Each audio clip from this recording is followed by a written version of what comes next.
Violencia, violencia, violencia. Violencia o agresividad. Los seres humanos somos agresivos por naturaleza. Está en nuestro instinto el querer defendernos. Pero ¿qué pasa cuando esta agresión, cuando este sentimiento de defensa se convierte en una violencia desbordada, en algo que no podemos controlar? ¿Qué culpa tienen nuestros genes? ¿Qué culpa tiene nuestro entorno, nuestra educación o la sociedad en la que vivimos?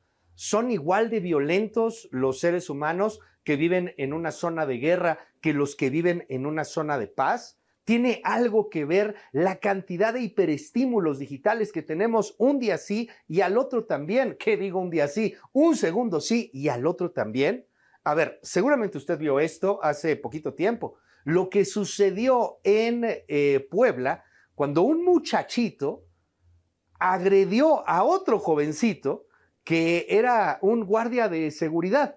Decía que no lo habían dejado pasar, que le estaban pidiendo identificaciones, así que decidió partirle la nariz.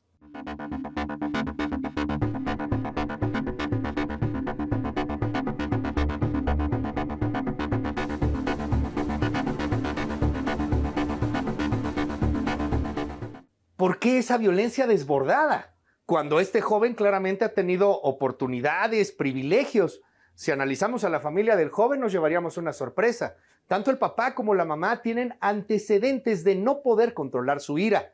Oiga, pero a ver, si esto sucede en el privilegio, vámonos a las zonas más marginadas, como lo que ocurrió hace poco en el Estado de México, cuando una turba decidió linchar a quien estaba cometiéndole injusticias, a quien le cobraba el derecho de piso, cuando una turba en el municipio de Texcatitlán tomó fusiles y tomó palos y tomó piedras y tomó todo lo que pudo y terminó masacrando a 10 personas de la familia michoacana, hartos de la injusticia.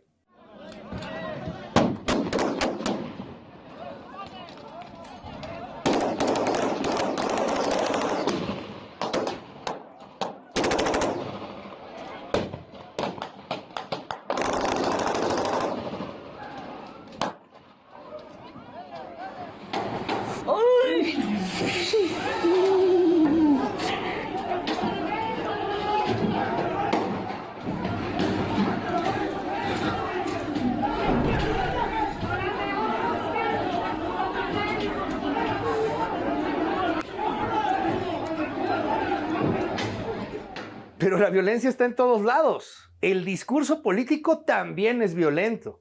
Hace poquito tiempo ganó sorpresivamente Javier Milei, un tipo de ultraderecha, un anarcocapitalista que se dedicó a tener una campaña en donde hablaba de tener una motosierra para eliminar el Estado y que gran parte de su eslogan político tuvo que ver con dañar, con injuriar a los opositores de izquierda, llamándoles así.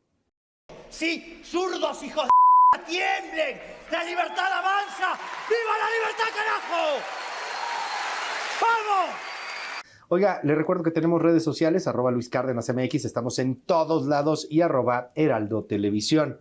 Antes de la pausa platicábamos sobre la violencia, veíamos ahí algunos casos de violencia, la violencia extrema que vemos en este país, la violencia del crimen organizado, la violencia indecible, pero también la violencia que se está generando entre nuestros jóvenes, también la violencia que hay en una sociedad que parece que tiene hiperestímulos de violencia todos los días y a cada momento y a cada instante.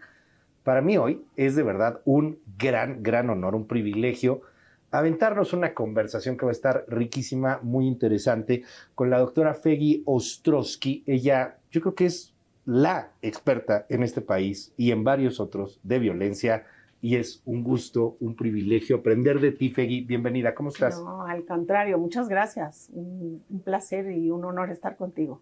Oye, ¿qué es la violencia? O sea, cuéntanos, estás presentando este nuevo libro, Violencia, ¿qué la genera y qué la previene? Exacto. ¿Qué es la violencia, para empezar, no? Me parece fantástico, porque la gente confunde qué es agresión y qué es violencia. Dicen, es lo mismo. Y no es lo mismo. Como especie, los seres humanos somos agresivos. Tenemos un sistema biológico para responder con agresión para podernos defender. Imagínate una loba que no puede defender a sus críos o que tú no te puedas defender. Entonces tenemos un sistema biológico que se activa inmediatamente para que te puedas defender. Pero la violencia es diferente. La violencia es una agresión hipertrofiada. Es una agresión que tiene la intención de causar un daño físico o psicológico a ti mismo o a los que te rodean.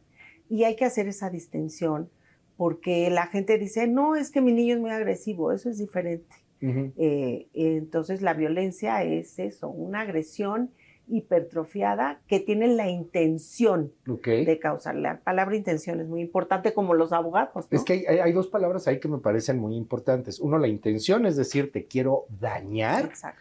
Y la otra, el tema de que esté hipertrofiado. ¿Qué es eso en particular, Frida? O sea, es una agresión que la expresas todo el tiempo y a todas horas, o no todo el tiempo y a todas horas, pero que la puedes dirigir a ciertos objetivos. Y entonces, pues yo me he dedicado a estudiar criminales muy violentos.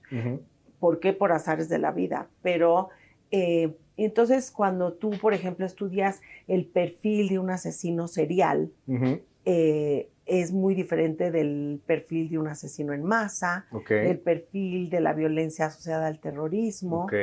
Y entonces tú ves gente como Juana Barraza Samperio, la conocida Mataviejita, porque matan algo, escogen un tipo de víctima.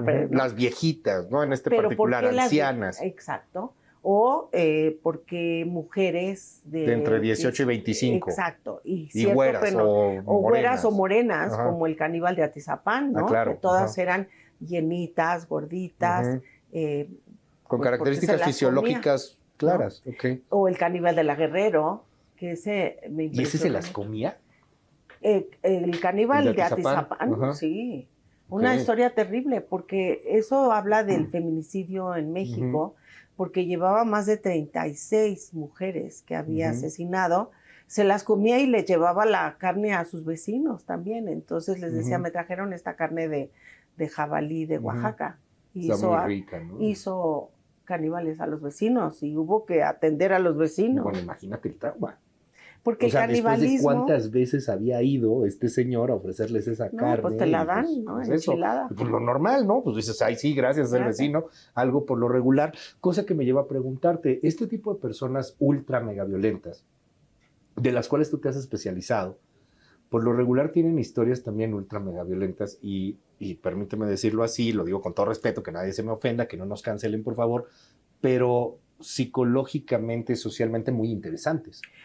¿Qué le pasa a estas personas? ¿Nacen así o es una serie de cosas que te pasan en la vida que te convierten en esto?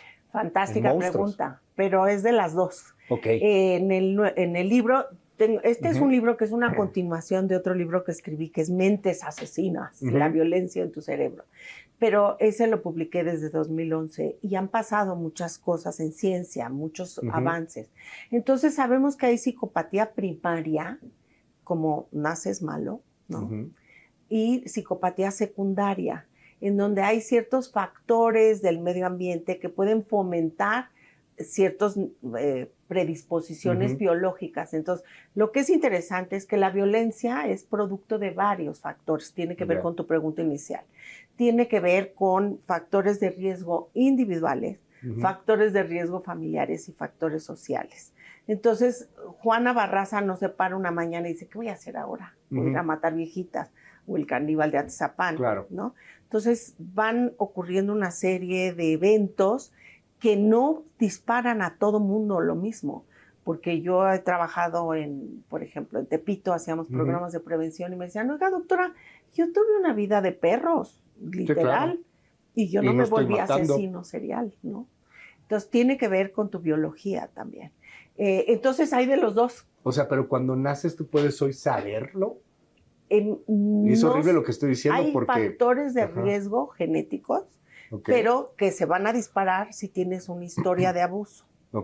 Entonces, por eso el libro habla de prevención. ¿Cómo podemos hacer que no se disparen en individuos con riesgo? Actualmente podemos detectar rasgos de psicopatía en niños desde los 3 años. No puedes hablar de un psicópata, que es un trastorno de personalidad, que no necesariamente eres criminal. En el libro hablamos de psicópatas exitosos. Y son no exitosos porque pues, no los han agarrado y no están en la cárcel. Sí, claro. Pero en México hay muchos. Y es muy frecuente entre políticos, entre financieros. Y en maridos golpeadores. Entonces, no sé si te recuerdas de un señor que manejó FICREA y que se llevó todo el dinero. Defraudó a tantos. De todos los jubilados. Incluyendo también algunos jueces, porque había tribunales que habían puesto en FICREA su lana y bueno, terminaron muy mal. Pero a ver, ahorita andamos un poco en ese tema que me llama mucho la atención entre lo que es un psicópata y cómo va siendo pues una persona que le hace mucho daño a la sociedad. Pero antes yo quiero seguir en esto del avance genético, del avance de la ciencia. Es horrible hablar porque pues, sería pensar que un bebito puede ser un psicópata, que una persona que acaba de nacer puede ser mala, pero hoy ya lo sabemos, hoy podemos saberlo. No sé cómo sabemos eso. Genes de riesgo, es interesantísimo. Y claro, no es tan sencillo, pero genes de riesgo. Sí. Entonces, los genes lo que producen son enzimas que regulan cuánto neurotransmisor hay en el espacio sináptico. ¿Qué quiere decir todo esto muy técnico? Que tu cerebro se comunica con neurotransmisores y tenemos más de 50 neurotransmisores. Entonces, tú cuando hablas de la adrenalina, necesito adrenalina, es noradrenalina que se genera en ciertas partes del cerebro y que se puede excitar y alterar. Estos neurotransmisores tiene que haber exacta la cantidad. Si tú tienes muchísimo, por ejemplo, de dopamina, mucha dopamina en tu cerebro, eres esquizofrénico. Si tienes poquita, eres parkinsónico. Ahora, ¿eso es cuando naces? Esos son tus genes. Tus genes. Sí, así. Vas a tener, pero estos genes se pueden expresar. Puedes ser hereditario, pero no congénito. O sea, no se expresa cuando naces. O sea, tú puedes saber que tienes riesgo altísimo de ser esquizofrénico. ¿Lo estoy diciendo correctamente? Sí, puede haber ese riesgo en el momento porque hay ciertos genes que están alterados, pero se puede expresar o no ese gen. Entonces tenemos que tener cuidado. Pero te voy a decir unas investigaciones que son fantásticas. Por ejemplo, tú puedes en ratas, que son los animales de laboratorio, alterar un gen que tiene que ver con la MAOA. Este gen lo que hace es producir dopamina, enzimas que regulan dopamina, serotonina, noradrenalina, muchos neurotransmisores. Y entonces los investigadores modificaron el gen en una cepa de ratas que tenían unos eran hermanos de los otros, y cuando modificaron el gen, estos ratones se volvieron hiperagresivos. Y sus hermanitos, ¿no? Entonces me empezaban a matar a todos sus amiguitos de la camada. Los amiguitos ratones. Sí. Porque le habían modificado el gen. Se volvieron asesinos. Pero lo grave, no solo eso, es que esos ratones, 3 generaciones que tuvieron crías, salieron igual que ellos y nunca no aprendieron del papá ratón que mordiera a la ratona, no pasaba nada de aprendizaje. Y eso es lo que se llama epigenética. Eso iba. Entonces, la genética son cambios evolutivos que tardan mucho tiempo, pero esto se expresaba muy rápido. Y entonces, los genes están cubiertos de unas proteínas que se llaman histonas. Y entonces lo que pasa es que cuando estresas mucho al ratón, se expresan genes que no se iban a expresar. Estas son cosas interesantísimas de las cuales entiendo que estamos empezando a descubrirlas. El mismo tema o el mismo término de la epigenética es un asunto que ha generado inclusive hasta debates filosóficos profundos en torno al tema, pero pareciera que se hereda la violencia de alguna otra manera, aunque tu generación inmediata no lo haya tenido, ¿no? O sea, el papá, el abuelo ratón o el bisabuelo ratón, que fue el que mató a los otros, que fue el ultraviolento, termina heredándolo también al nieto ratón o al bisnieto ratón, aunque el papá ratón no haya tenido este problema. Pero es que, ¿por qué? Pues ¿Cómo? no, creo que es fantástica la pregunta. Es que tiene que ver ciertos factores que te disparan que se exprese o no. Okay. Y entonces tiene que ver, por ejemplo, qué factores en el ser humano también tenemos el gen de la MAO. Y se han hecho estudios, yo lo he hecho con genetistas, yo no soy genetista, pero a todos invito a trabajar conmigo, Jaime Beruben y Beatriz Camarena, son genetistas y hemos hecho estudios en los prisioneros, en las gentes, los internos de la cárcel. Y entonces tiene que ver si tú tuviste una historia de abuso físico o negligencia o sexual, haces que se expresen esos genes. No se iban a expresar, pero se expresaron. Pero en el momento que tuviste la violencia. Y además hay una historia que es fantástica, ver, rápida te la cuento, que es un investigador que hace, bueno, yo hago lo mismo que él, pero él con mucho dinero y yo no con tanto, porque lleva los equipos de resonancia a la cárcel y estudia, yo los tengo que sacar ahí complicado, pero no importa. Una tomografía o no sé todo lo una que resonancia resonancia magnética que cuesta una fortuna, bueno. Y entonces él publicó en Science sus hallazgos y la mamá de este señor le dijo, oye, tú deberías hacerte esos estudios porque nosotros venimos de una familia de puros criminales. La mamá le dijo al investigador. Y entonces lo hizo y mostró estas alteraciones en el cerebro de ciertos núcleos y ciertas áreas prefrontales. No es un área del cerebro. Y entonces le dice el que lo entrevistó, oye, pues no sirve de nada lo que tú hiciste porque tú no eres criminal. Dijo, pero sí yo sirve. lo tengo la tendencia, pero no se expresó. Oye, qué miedo. A ver, imagínate que este cuate y las diferencias, ¿no? En el destino de cada quien debido a los genes. O sea, que este cuate hoy investigador, reconocido, conocido por todos lados, etcétera, en Science, que hubiera tenido una infancia violenta, que le hubiera pasado algo, pues se convierte en un psicópata, en un asesino. ¿Qué es un psicópata? Porque todos los que no saben, o sea, ustedes lo utilizan muy fácilmente, pero nosotros siempre decimos, es un psicópata, es un esquizofrénico, es un paranoico. A ver, no sabemos de qué estamos hablando. ¿Qué es un psicópata? Dicen que el psicópata no siente lo que hace. Que mata a alguien y no siente rencor, no siente pena. Esa es la que en el libro hablo de que no es tan sencillo el asunto. Sí, no es tan fácil. Y está bueno, pero mira, la psicopatía es un trastorno de personalidad. La personalidad es nuestro sello individual.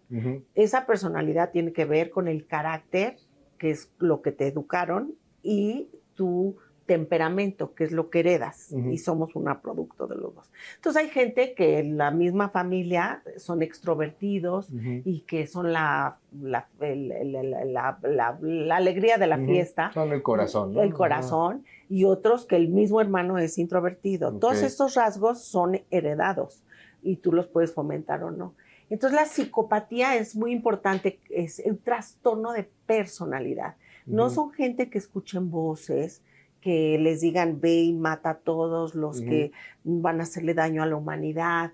No tiene nada que ver. Es una forma de ser y se define porque tiene 3 características. En la esfera interpersonal, intrapersonal, vamos a empezar, son personas superficiales con un sentido desmesurado de autovalía, que puedes ver que hay en muchos de esos, ¿no? A ver, por ejemplo, en la esfera intrapersonal, estamos hablando papá, mamá, esposo, esposas. Así como son, los conoces y dices, qué buena onda. Ah, qué buena onda es este cuate. Este cuate, no me voy a tomar un cafecito con él. O sea, el caníbal de la Guerrero te daba vendía sus poemas en Coyoacán y te daba una rosa blanca. Y le caía bien a todo el mundo, ¿no? Pues yo sí me tomaría un cafecito con él. ¿No? Sí, claro. ¿no? Y bueno, y mató a varias, ¿no? Escogía a sus víctimas. Entonces son en la esfera intrapersonal, son personas son así encantadores, no es físicamente encantador, pero son superficialmente encantadores y ahorita te explico por qué. En la esfera afectiva, que es lo que tú estabas diciendo muy bien definido, se dice que no sienten el dolor y que por eso pueden matar y no tienen empatía. Y en la esfera interpersonal utilizan a los demás para sus propios fines, son manipuladores. Los manipuladores. Bueno, pues es muy general, pero pues sí hay personalidades así. Entonces, la psicopatía es más frecuente en criminales, pero hay un montón afuera que no son así, ¿no? Sí, porque, a ver, estamos hablando de gente manipuladora, ¿no? O sea, en algún punto. Este asunto de la empatía, de sentir o no sentir pues arrepentimiento por alguna mala acción, ¿existe o existe en algún grado distinto al que tendrían las personas que no tienen esta psicopatía? Fantástica pregunta. Ajá. Es que la diferencia es que hay una empatía afectiva y una empatía cognitiva, ¿no? Vamos. Entonces, los seres humanos nacemos con un sistema biológico para sentir empatía, pero la empatía no es así nada más, ay, pobrecito, perdiste tu dinero, A ver, ay, pobre. Yo quiero preguntarte algo porque me llama la atención, es mucho porque somos seres sociales, ¿no? O sea, claro, somos animales si no, sociales. no sobrevivas como especie. Y hay algo que a mí me llamó la atención con los perritos hace mucho tiempo, porque veía que aprendían la mordida suave y la mordida dura. Y cuando el perrito mordía y te mordía así suave y tú le hacías, ¡ay! Luego dejaba de morder, como diciendo, pues sé que te está doliendo, le paro ahí, ¿no? Y cuando estás en el kindergarten, cuando estás jugando, le meten o te meten un guamazo, lloras y ahí le paras. Ya no sigues porque sabes claro. que le hiciste un daño. ¿Nos referimos a eso, Fey? Sí, la empatía tiene que ver con el dolor. Ok. Básicamente. Dolor. No es así. Físico. De que el dolor físico. Entonces, si tú ves, si yo te hago un registro, ahorita estoy checando si tú vas a ser de los buenos o de los malos, pero si te hago una resonancia ¿Tú lo estás checando ahorita? Estoy haciendo tu perfil. ¿En serio? No. ¿Cómo me está yendo del nabo, no? De las patadas. Aquí están viendo, pero es de los malos, es de los malos, hace doler. Nos pega, manipulador, nos pega. Sí. ¿no? Quería ser político. No, bueno, ¿qué te digo? A ver. Entonces, tu sistema biológico, cuando tú ves escenas de dolor, te paso videos, se prenden ciertas áreas del cerebro que tienen que ver con la ínsula. La ínsula suena muy poético, pero tiene que ver con que, ¡ay! Sentí feo. Y esta manda sensaciones a otra estructura que se llama la amígdala. Que la gente me dice, ay, operaron a mi nieto de la amígdala, doctor, eso es grave. No son estas. No, las del cerebro, ¿no? Es una estructura del cerebro. Y entonces es todo un circuito. Entonces, si tú vas a matar a alguien o ves sangre o ves dolor, te detienes. Eso detiene, son inhibidores. Ya. Algo muy interesante, bueno, no quiero desviarme, pero entonces a estos inhibidores. Y entonces fíjate que hicimos un estudio, pero el primero que lo hizo es John Dossetti, varios investigadores de la Universidad de Chicago, y pasaban estas imágenes a psicópatas, llevaban la resonancia a la cárcel y les ponían escenas de dolor. Y entonces los psicópatas no aprendían nada. O sea, psicópatas, hay escalas de psicopatía. Y si tienes más de 30, eres malo, malísimo. ¿Cuál es el máximo? ¿30? 40. 40. 40, porque te doy 20 preguntas, que no son solo preguntas, y cada una la califico como 0, 1 o 2.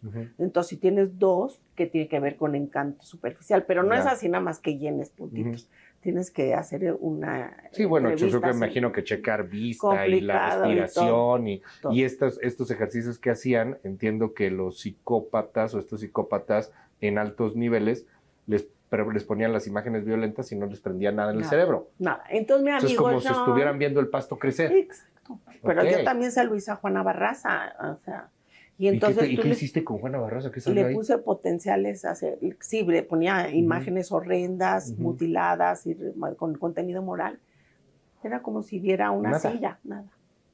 En cambio, en las personas que tengo controles de la misma edad, se ve la diferencia. Pero lo interesante es que te quedas con eso, pues dices, pues por eso mata viejitas. No, no es tan sencillo.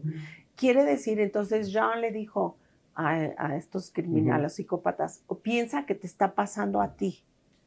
Y entonces sí se aprendieron estructuras, no las mismas, pero más lento. Eso ha revolucionado el campo, porque ahorita si tú agarras un psicópata, lo detienes, pues dices, no le puedo dar terapia, porque lo voy a hacer mejor psicópata. Sí, claro. Para que se vuelva sensible, etcétera. Hay toda una serie de intervenciones. Ahora, al final esto es... Digo, al final lo estoy simplificando de manera frívola, más no poder, lo entiendo, pero al final son conexiones eléctricas, ¿no? De nuestro cerebro. O sea, al final de cuentas son neuroquímicas, estamos hablando de energía, estamos hablando de algo que yo me atrevo a preguntar, ¿se puede curar? ¿Podría ser? Pregunta. Una pastilla, un algo. Pues antes estaban locos y nos daban electroshocks, ¿no? Y bueno, creo que terminaron dañando más de lo que pudieron ayudar, o te sacaban un pedazo del cerebro con una lobotomía. Hoy se puede curar. A ver, curar está complicado, pero sí podríamos tratar de estimular que estos psicópatas, estimular la ínsula, si me dices cómo, habría que checar porque la ínsula está muy al fondo en los sistemas límbicos, la parte muy antigua del cerebro, y entonces que se active en automático. Y entonces, para que sí despierte el dolor, ¿no? Y si hay intervenciones. Eso que le llaman cerebro primitivo, reptiliano. El reptiliano, que ya no se usa. Que ya no se usa eso. así, pero así le decían antes, ¿no? Okay. Qué no, sí, o sea, estás ahí bastante está preparado, nuestra empatía. Exacto. Entonces, yo no sabía eso, fíjate que ahí estaba la empatía. La empatía para estimularlo. Entonces, no es que sientan, es que la activen en automático. Sí, claro. Y entonces varias investigaciones están trabajando. Mientras, si hay intervenciones en donde puedes trabajar con ellos, pero pues en psicología y en psiquiatría hay muchos tipos de intervenciones. Y hay unas que sí funcionan. Te tardas como 30 sesiones y hay menos riesgo, pero bueno, ese es un cerebro. Me decías, hay primarios y nacen malos. A mí, por ejemplo, el caníbal de Atizapán, yo no encontré nada en su historia que me explicara abuso en la infancia. Venía de un pueblo de Oaxaca, tenía 5 hermanos. El papá, pues sí, se encuetaba con mezcal. Sí, claro. Era alcohólico, pues pero sí, pero bueno. Pero el papá, fíjate, le enseñó, él era como de esos coyotes que le ayudaba a los del pueblo a manejar. Y el caníbal de Atizapán me contó muy orgulloso que era el líder de la cuadra. Y entonces él así conseguía las credenciales del IFE de las señoras que les decía, ven a mi casa y yo te voy a ayudar a conseguir el puesto de dulces. Y intercambiaba el IFE por votos. Pues ese cuate sí ganaba la elección de la cuadra. Y entonces me dijo, y cuando gané la elección, pero eso es lo que aprendió de su papá. Y cuando gané la elección de la cuadra, saqué la bandera y preparé 600 tamales. No le pregunté de qué eran, porque ¡Qué cosa! Pero estaba muy orgulloso. Pero no encontré una historia como las que encontraron en otros. De abuso. De abuso temprano, de rechazo. O sea, sí estuve, entrevistándolo. Pero era una persona que sufría de, o sea, le pudiste hacer estos estudios del cerebro, todo. Sí traté de sacarlo a hacerle resonancia, pero les dio miedo. Pero sí le hice neuropsicología, le hice toda una valoración de pruebas neuropsicológicas. Estuvimos platicando. Porque aquí al momento de yo preguntarte, ¿se cura? Me llama la atención porque viene aquí el gran debate social. Oye, este es un monstruo, este es un maldito, es un infeliz, hay que sacarlo, hay quien dice pena de muerte, etcétera. Pero hay también un tratamiento muy interesante de estos seres, de estas personas como enfermos. Son enfermos mentales. Entonces, ¿es una enfermedad, se cura o no? No es una enfermedad, es un problema. La salud mental es complicada, porque la línea entre normal y patológico, no, pero es muy tenue, ¿no? Por ejemplo, es normal estar triste, pero anormal ser deprimido. Es normal tener miedo, pero es anormal la fobia. Tienes un miedo desproporcionado a las patas de pollo, a los cuadritos rojos. Y es normal la agresión, como platicamos inicialmente, pero anormal la violencia. Entonces la línea es tenue. ¿Cuándo te brincas de uno al otro? ¿Y cuándo es normal y cuándo es patológico? Y eso es cuando dices, ¿cuándo tengo que intervenir como experto? De pronto esto, y lo digo de una manera frívola, y estoy consciente de mi comentario frívolo, Peggy, pero me viene a la cabeza Kubrick con su Naranja Mecánica. Exacto.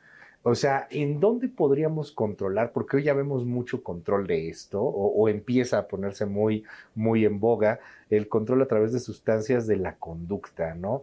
Pero ¿en dónde truenas la determinación, o si es que esto existe o no dentro de ello, el libre albedrío de hacer o no hacer tal cosa, ¿no? O sea, tener seres controlados, autómatas, drogados con pastillas. Pues eso es pues sí, pero las pastillas salvan vidas. Sí, claro, también. Entonces tú tienes a alguien encerrado que a lo mejor si tú regulas la serotonina, que estamos diciendo que en estos hay demasiada serotonina, pueden integrarse.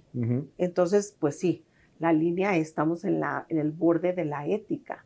¿Qué tanto hay que condicionar? Porque lo que hacía Kubrick es el condicionamiento espantoso al miedo. pues ahorita yo te estoy diciendo, tengo que estimular el circuito de la ínsula, la amígdala. Algo muy interesante es que sí estamos haciendo investigaciones con niños con rasgos de psicopatía, chiquitos que han sufrido abuso desde muy temprano, un abuso espantoso, que están en albergues y que mostraron rasgos de psicopatía antes de los 8 años. Y los estudiamos.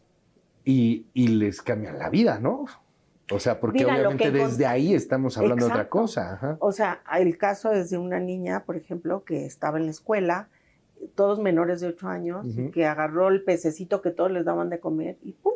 Lo parte a la mitad y le dicen, ¿por qué hiciste eso? Todos gritando y llorando. Dijo, porque estoy enojada. Fíjate que me acordé, ahorita estaba buscando y encontré aquí el nombre, de Rosa Montero. Hace poco leí este libro bellísimo del peligro de estar cuerda. Pero ahí lo habla de otra manera con el caso de los artistas, Fey. O sea, dices que los artistas sentimos demasiado. Nuestro problema es que cuando hay artistas que se han quitado la vida, no se han quitado la vida porque odien la vida, sino porque aman demasiado la vida.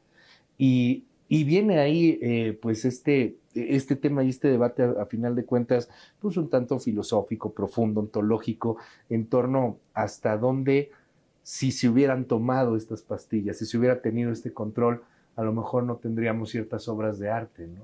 Por supuesto, y tú sabes, y hay en la historia gente que tiene, exacto, bueno, pero él imagínate Van Gogh medicado, él tenía epilepsia, y yo creo que sí le hubiera ayudado medicar, porque no aboles la creatividad, a lo mejor hubieran salido así los girasoles, ¿no? Bueno.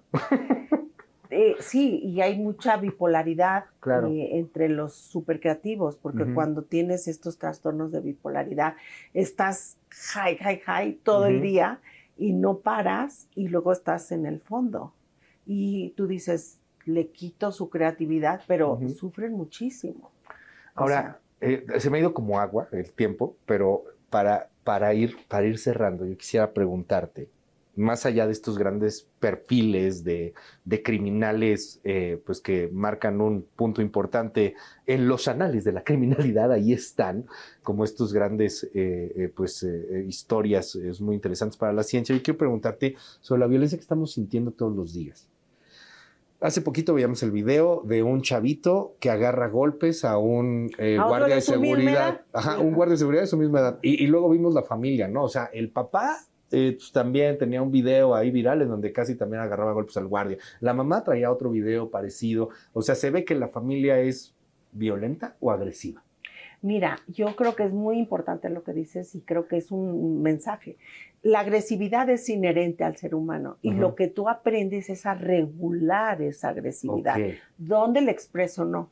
Y las áreas que producen la agresividad, como tú hablabas, no son las mismas que la regulan. Y parte del aprendizaje es aprender a no ser violento y a no expresar estas personas son muy agresivas y se sienten que pueden tomar la vida de los demás, no regulan. Y este niño, y eso se aprende. Claro. Se aprende. Entonces, toda la familia, si los estudio, estoy seguro que encuentro alteraciones en los circuitos de regulación. Y actualmente la sociedad, pues sí, somos sociedades muy dispares y que los propios políticos nos dicen que somos diferentes, ¿no? Y que hay diferencias muy importantes entre los ricos y los pobres y fomentan esas diferencias y eso está mal. Acaba de ganar Milei en la Argentina. Donald Trump, no sé si va a volver a ganar, pero por ahí va. Es candidato. Va muy fuerte y ganó ya en alguna ocasión. El mismo López Obrador aquí, o sea, el discurso de pronto termina por ser violento en el populismo, sea de derechas o de izquierdas o del espectro público que tú quieras, ¿no? Y ahí se aprovechan de esta violencia, de esta agresión, de este tema social. Cuando tú ves a Milei diciendo, ahora sí se van a morir estos zurdos, es el presidente hoy. Claro, son figuras muy importantes, pero esto se aprende desde el estilo de crianza, desde muy chiquitos, o sea, si tú sabemos, ¿no? Que no es el único factor. Padres dictatoriales que dicen, aquí haces lo que yo digo y no me discutes. Padres indiferentes, padres y madres, estilos de crianza. Madres indiferentes y permisivos generan individuos que no tienen responsabilidad social, porque sociedades así. ¿cómo tienes que ser? Tienes que ser autoritario pero democrático. Tiene que haber reglas y eso implica un compromiso.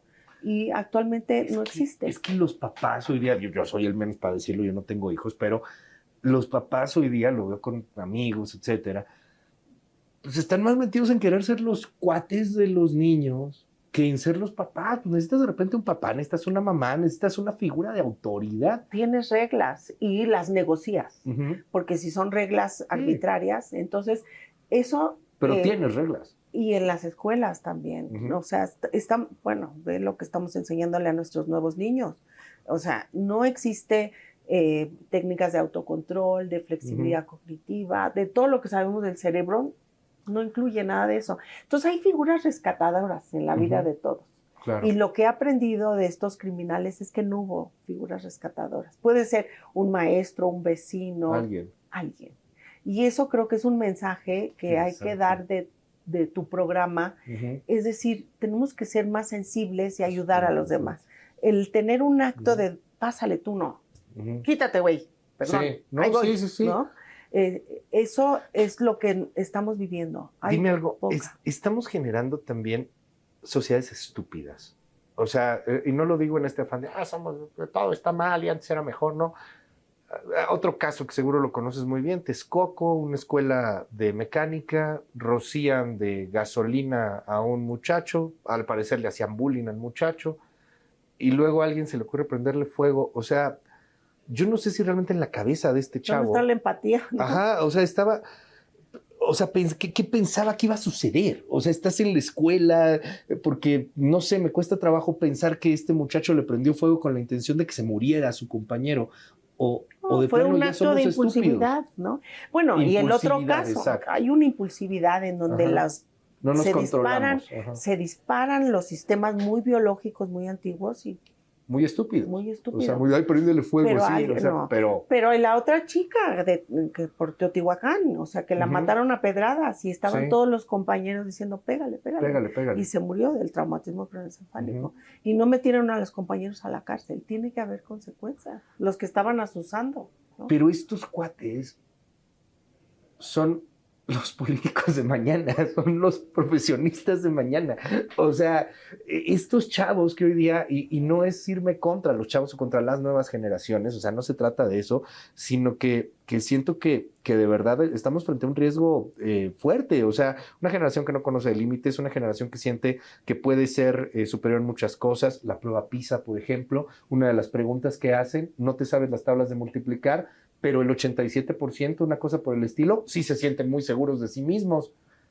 Pues, ¿qué viene, Fegui? Viene que tienes que utilizar, y por eso fue la intención también de publicar este libro, decir, sí hay cosas que hacer y no se están haciendo. Y yo creo que, por ejemplo, pues desde el campo de donde yo vengo, estas estructuras de autorregulación tienen que ver con los lóbulos frontales que están atrás de tu frente y van madurando, y esos se maduran hasta después de los 20 años. Tenemos un periodo largo de intervención y nadie está interviniendo. Ni las escuelas, bueno, algunos papás, y sí hay cosas que hacer y que serían muy importantes. Estas cosas, o sea, estos dispositivos que hoy día todos tenemos uno de ellos, y no se trata de ser un ludita y quererlos quemar, al contrario, nos han facilitado mucho la vida, pero también nos han generado muchos trastornos, ¿no? Muchos problemas. Yo cada vez encuentro más difícil poderme concentrar, por ejemplo. Veo que con el TikTok tienes una retención de 10 segundos, exacto, 5 segundos de atención. ¿Qué está pasando ahí? Está pasando, pues responsables de la violencia que estamos viviendo. Claro, es responsable porque tú tienes que autorregularte. Y entonces tú ves que esto te atrapa tu atención y entonces te dedicas a jugar. Pues yo tengo mis nietos y mis nietos, bueno, ya no los dejan usar mucho, pero se quedan horas en eso. Entonces tú tienes que, pues, no dejar que estos niños y que aprendan a interactuar con otros. El aprendizaje social es el más importante y en la adolescencia, o sea, al principio pues tú quieres que tus papás te hagan caso, pero en la adolescencia se vuelve que el grupo te acepte y eso ya no está pasando, ya no interactúas y la gente está en redes y empieza a bullear por redes. Sí es un problema lo que estamos viviendo. Y yo creo que este tipo de programas pues generan esa conciencia, decir, ¿y qué puedo hacer? Y sí hay muchas cosas que hacer. Para cerrar, Fegui, ¿qué recomendarías que hiciéramos frente a las olas de violencia que estamos viendo? ¿Qué nos toca como sociedad? Empecemos por los que son papás y los que no lo somos, los que tenemos una tarea en particular. ¿Qué hacer? ¿Cómo poner un granito de arena para que esto no se salga tan de control como está? Se me hace fantástico que cerremos con eso. Y te digo, yo creo que la violencia hay que entender que esta agresión hipertrofiada y que tiene que ver con factores de riesgo individuales. Entonces, la escuela y los papás puedes detectar desde muy chicos, sin que pongamos etiquetas, que hay un problema, que estos niños no están reaccionando al dolor de los demás, que hay que hacer. Y la escuela puede hacer algo para poder intervenir desde muy temprano. La familia y la escuela tienen mucho que ver en estos riesgos individuales. Y la sociedad, somos una sociedad en donde todo el tiempo ves anuncios de ratero que agarremos en la madre le daremos, si entras aquí no te vamos a linchar, no te vamos a dar a la policía.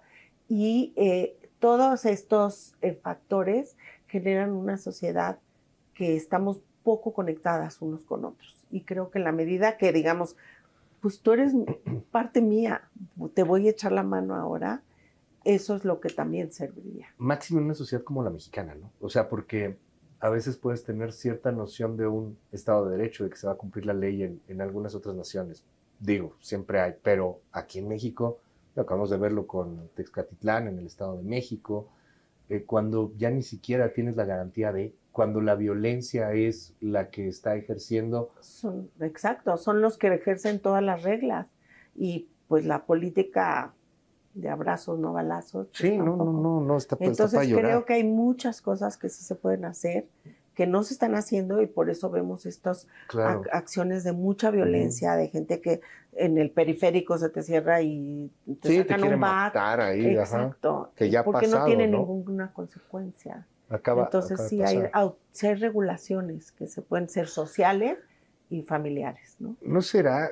Llevo 4 preguntas contigo para cerrar. Ya prometo que con esto estamos cerrando, pero ¿no será que estamos retrocediendo inclusive como sociedad? Viendo a estos muchachos, si no me equivoco, fue en Culiacán, en Guasave, Sinaloa, ya me acordé, los encueraron, los empezaron a pegar en la calle en Guasave, y Guasave no es un pueblillo ahí perdido, es una ciudad relativamente importante en Sinaloa, pues, y empezaron a pegarles y a pegarles porque estaban vendiendo vapeadores que solo podía vender el crimen organizado.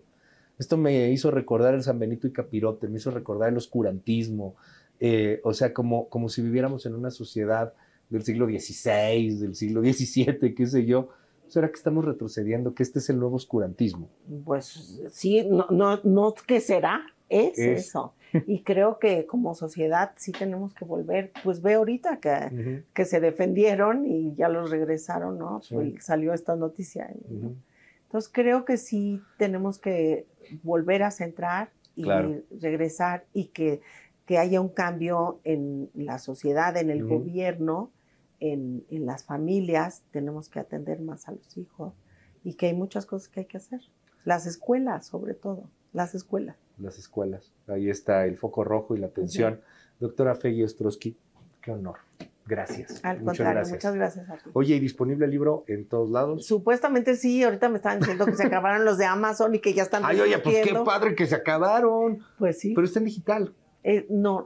¿Todavía no está en digital? No, bueno. Es que acaba de salir. ¿Estará o todavía no? No, todavía no está. Okay. Pero está en Amazon y en todas las librerías y en Gandhi, entonces, pero ahorita me escribían. Eres súper reconocida, pues ¿por qué pusieron tan poquitos? Pues si tú eres un bestseller, Fegui. Bueno, pues doctora, no inventes. Te voy a llevar aquí. Llévenme a negociar. Tú dime, yo aquí, yo puesto. No, es que sí se ha tenido ahí. Bueno, en algún momento está disponible, búsquenlo en Amazon, quizá cuando esté viendo este podcast o este video o este programa en la tele, a lo mejor está disponible, y si no, pues ahí lo puedes ordenar, lo vas a hacer pre-order y ya está muy bueno, vale muchísimo la pena. No, muchísimas gracias. Gracias, doctora Fegui Ostrowski. Y gracias a usted por acompañarnos esta noche aquí en Heraldo Televisión. Yo me llamo Luis Cárdenas, pásela muy bien, bye bye.